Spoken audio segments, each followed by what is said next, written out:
Rumors flying like the days of high school with the NBA draft just a day away. Hey, how are you folks? Jason Horowitz. Glad you could be with us on the Sports Update presented by Toyota. NBA sources saying the deal between the Lakers and Timberwolves for Kevin Garnett completely dead just a day after a 4-team deal would have sent the 10-time All-Star to Tinseltown, but that also fell through. Now ESPN reporting that Garnett could wind up where he wanted, that being Phoenix. Take a look at the proposed 3-team trade. The Suns would get KG, while the Celtics would wind up with Sean Marion, sending 4 players in total to Minnesota. Kurt Thomas from Phoenix, Delonte West, Theo Ratliff, and the number 5 pick from Boston.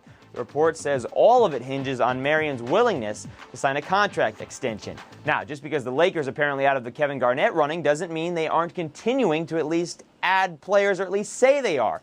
The New York Daily News reporting that trade talks have resurrected to bring Jermaine O'Neal to Los Angeles. Recently, the teams have talked, but the paper says Indiana wouldn't pull the trigger unless Andrew Bynum was sent with Lamar Odom. If anything on the NBA front happens, be sure to follow it right here on CBS Sportsline. Meanwhile, it was just 48 hours ago that Chicago White Sox GM Kenny Williams said it would be a garage sale with his squad and that pitcher Mark Buehrle could be on the move quickly. Instead, the Chicago Sun-Times reporting that the Sox close to a contract extension with the lefty. Now, the 28-year-old, 248 fewer wins than Roger Clemens, but one up in the no-hit category, of course. The Rocket, many more Cy Youngs. And Wednesday, trying to become the 8th pitcher with 350 career victories.